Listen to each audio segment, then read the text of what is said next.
L'info continue dans Soir d'Info avec vous, Binta Diallo. C'est à vous. Merci, Chérif. Soir d'Info, vous l'avez dit, qui reçoit Dr Ousmane Cissé.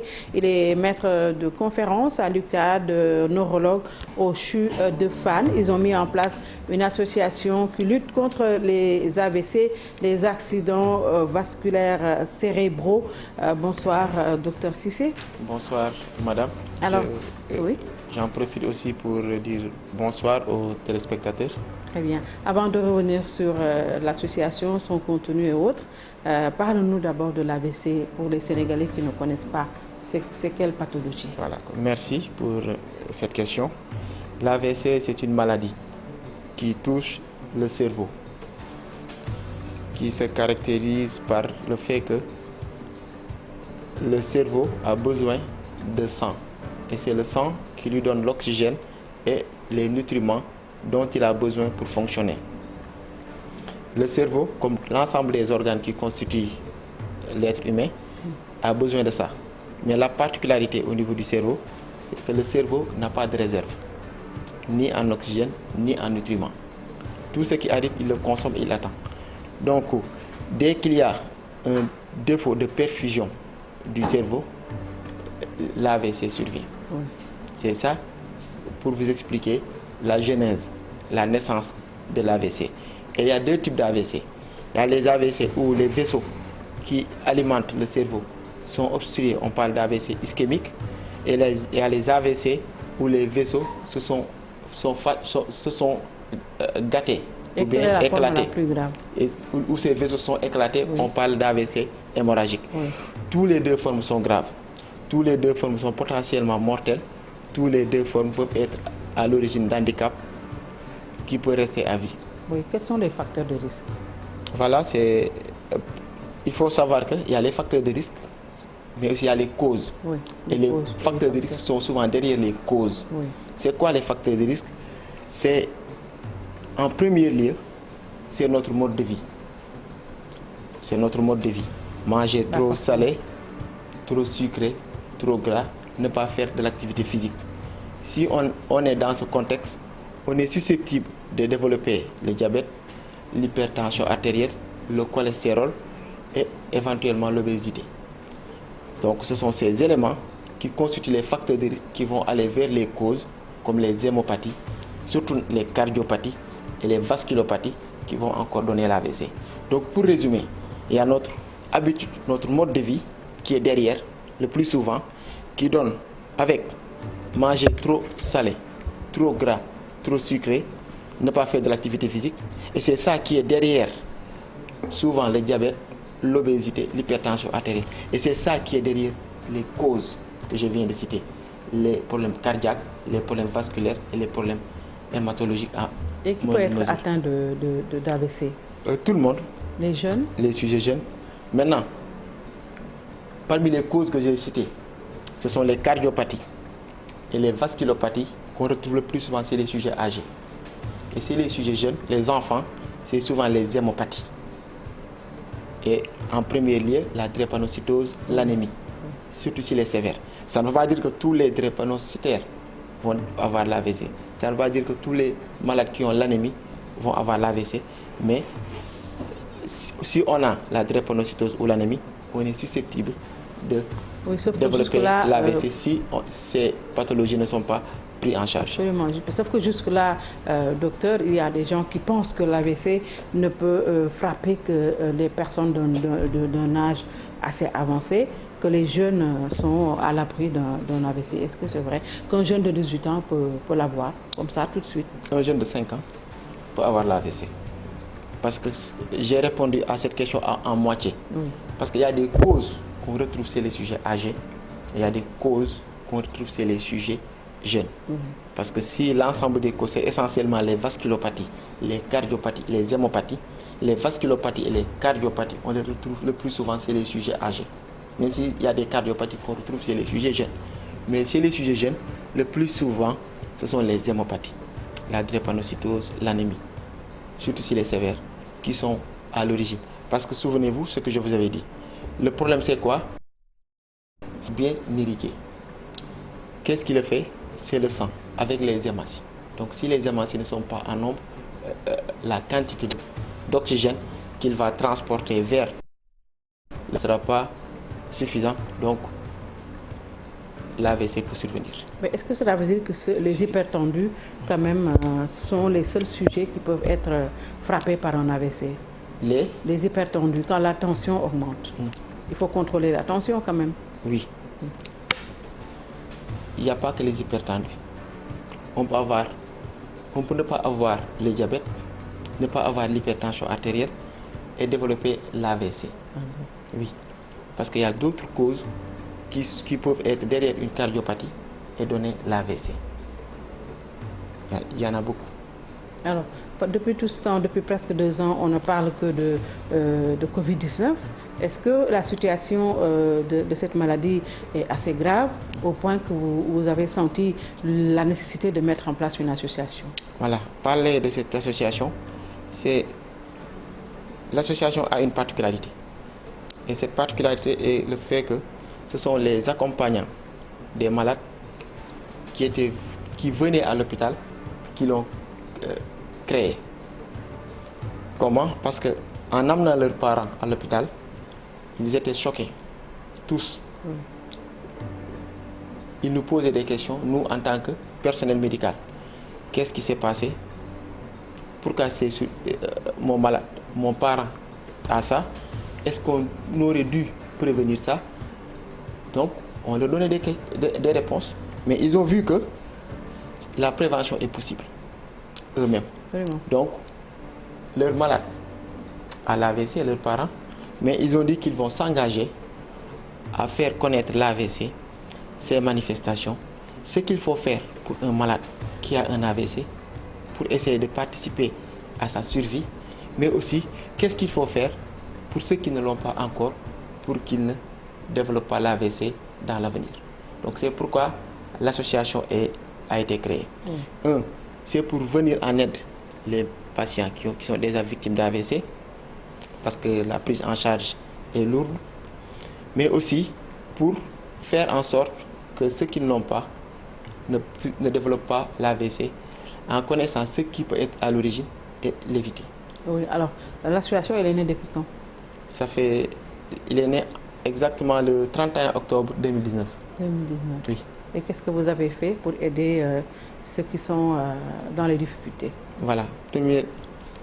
Premièrement, on a pu participer, on a pu faire des activités de sensibilisation le 29 octobre 2020, parce que c'est la journée mondiale contre l'AVC. Après cette journée, on a fait des réflexions. On a trouvé nécessaire de prendre un mois entier pour parler d'AVC. Parce que prendre qu'une seule journée pour parler d'AVC, on pense que c'est peu. Mais deuxièmement, c'est phagocyté, si je peux dire, c'est dans le mois d'octobre rose. Donc on va parler plus de cancer, et à juste titre, parce que ce sont des maladies où on doit parler et qu'on doit mettre en avant, parce que ce sont des maladies graves, comme l'AVC. Donc je trouve normal qu'on parle des cancers pendant tout le mois d'octobre. Mais nous, on a jugé nécessaire de prendre le mois d'avril, parce qu'il y a le A comme AVC, A comme avril. Donc, pour parler d'AVC. Oui. Voilà, c'est pas fortuit. Maintenant, on est à notre première édition. On a déjà lancé les activités. Et les activités, comme je vous l'ai dit, ça rejoint nos buts. Comment ça va se faire dans la sensibilisation dans ce contexte de Covid? Voilà, c'est un peu difficile. Oui. Mais il y a des fois où on est obligé d'être en présentiel avec la population. Oui. Mais il y a des fois, on sera obligé de passer par le webinaire, surtout pour la formation du personnel paramédical. Parce qu'on sait que notre pyramide sanitaire, il n'y a pas des médecins à tous les niveaux. Oui. Donc, vu qu'on a des cases de santé, des postes de santé, eux aussi, ils sont confrontés à des malades victimes d'AVC.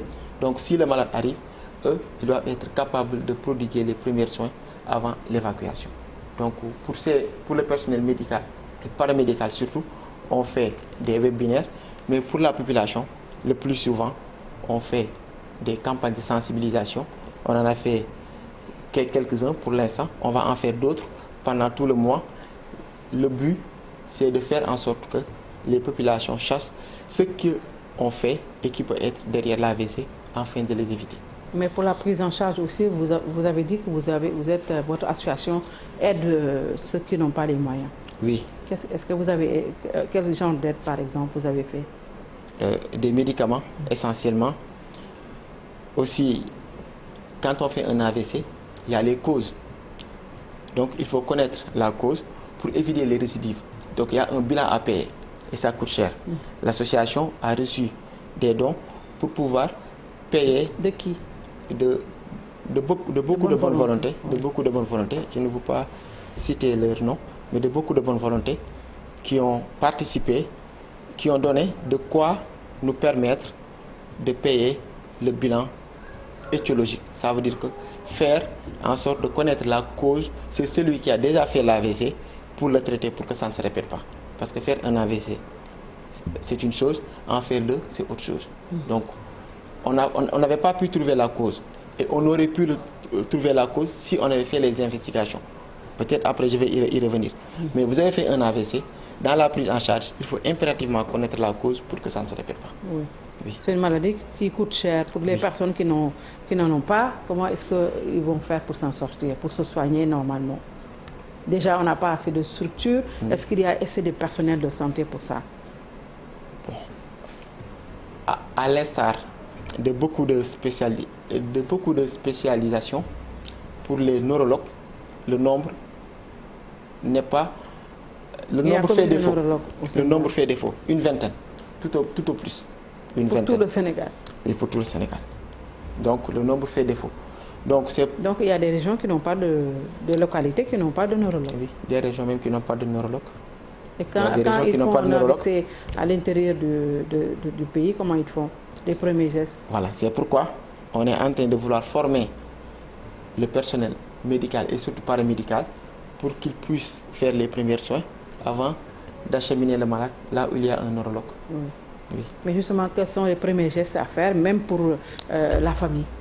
Pour la famille, ce qu'on leur demande de faire, c'est le plus vite de l'amener vers les structures de santé. Oui. C'est tout ce qu'ils peuvent faire. Le plus rapidement possible, l'amener vers les structures de santé. Et s'en arrêter là. Oui. S'il y a des ambulances disponibles, ils peuvent utiliser le SAMU, les sapeurs ou autres. S'il n'y en a pas, par eux-mêmes, ils trouvent les moyens de l'amener le plus vite vers les structures de santé. C'est tout ce qu'ils peuvent faire. Tout à l'heure, vous avez dit que les deux formes d'AVC étaient très dangereuses et pouvaient même conduire à la mort. Est-ce qu'il y a des gens qui s'en sortent indemnes quand même? Oui. Oui. C'est totalement guéri, qui ont retrouvé tout leur sens. Oui. Comment? Avec ou sans traitement. Il y a le traitement qui existe, surtout pour l'AVC ischémique, avec la thrombolyse.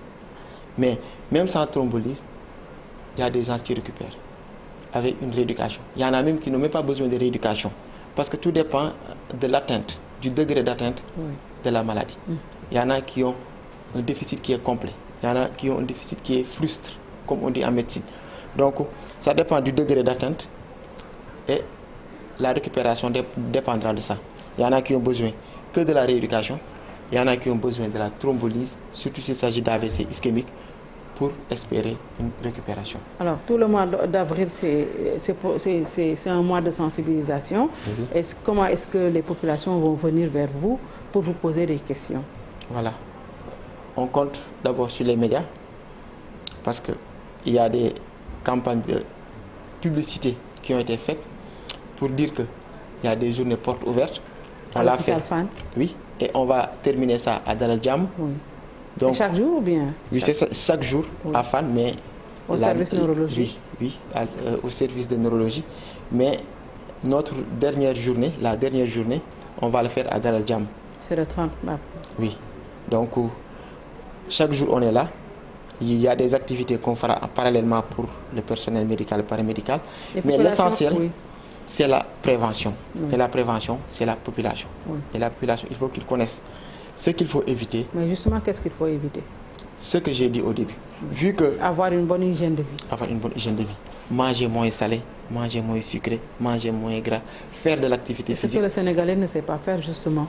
Nous mangeons notre thieboudienne tous les jours, des gâteaux, des glaces et tout. Ce qui veut dire c'est dangereux, qu'il faut changer. Oui, il faut changer. Il faut changer de paradigme pour éviter l'AVC, parce que c'est une maladie grave. Il y a combien de cas d'AVC au Sénégal? Alors, disons, il n'y a pas encore d'études formelles pour dire que pendant toute l'année, il y a tel nombre de cas. Pourquoi on a des problèmes pour le faire? Parce qu'il y a des cas qui vont voir le marabout. Il y a des cas qui vont rester chez eux. Oui. Il y a des cas qui vont voir le marabout. On est au Sénégal. Pour tout type de maladie, il y a des gens qui vont aller voir le marabout. Ça, c'est un constat. Oui. C'est pas que pour l'AVC. Donc, il y a beaucoup de malades qui n'arrivent pas chez nous.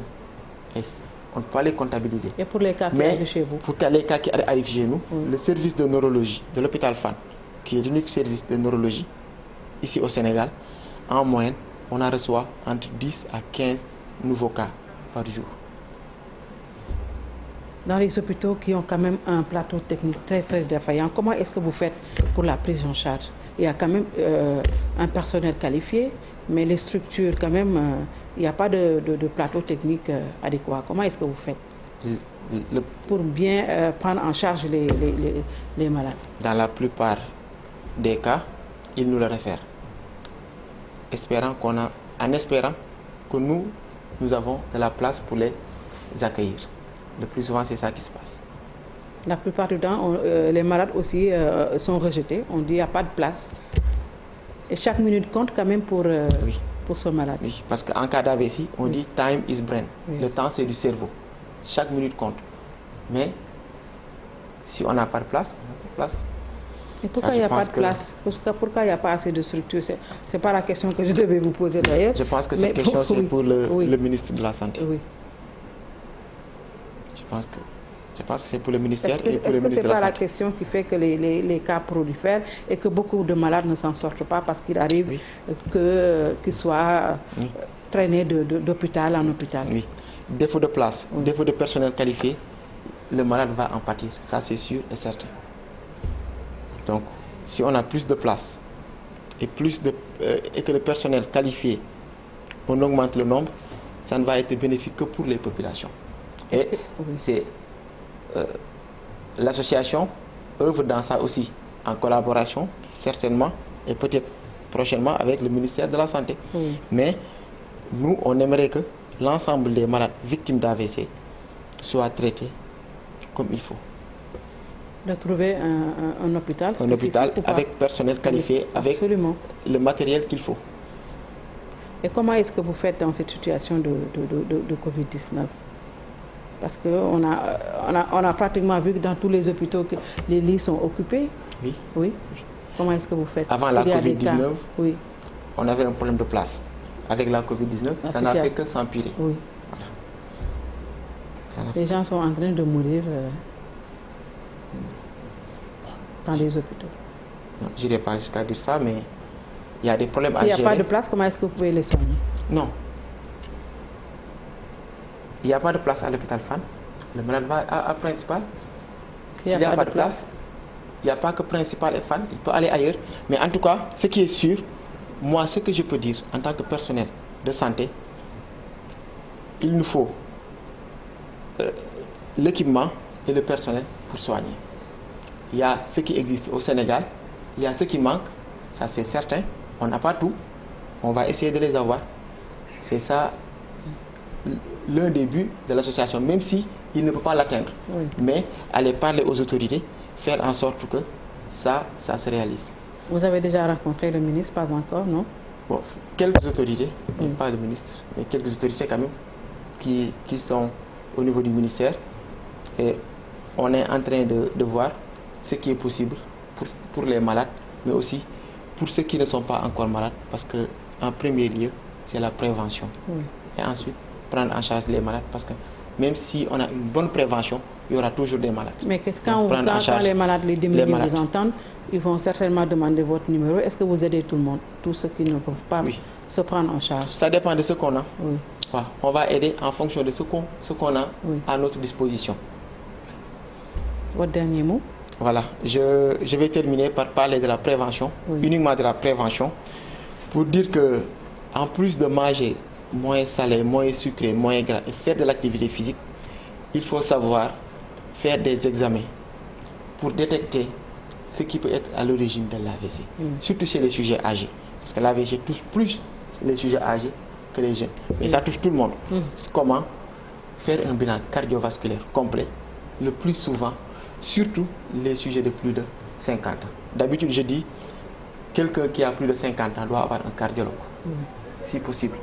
Ou, à défaut, faire le plus souvent un bilan cardiovasculaire complet pour pouvoir détecter ce qui peut être à l'origine de l'AVC, pour pouvoir prendre ces maladies, parce que ce sont des maladies aussi, ce qui donne l'AVC, pour pouvoir les prendre en charge et pouvoir espérer éviter l'accident vasculaire cérébral. Oui, parce qu'on dit que mieux vaut prévenir que guérir. Merci, Dr Cissé. Et vous avez convié tout le monde à vos portes ouvertes au niveau de l'hôpital Fann. Et l'ADER sera à l'hôpital Dalal Jamm, tout le mois d'avril. Alors, allez-y, voir les médecins qui vont vous expliquer et qui pourront également vous aider à pouvoir se prendre en charge convenablement. Merci d'avoir suivi et à demain, Inch'Allah.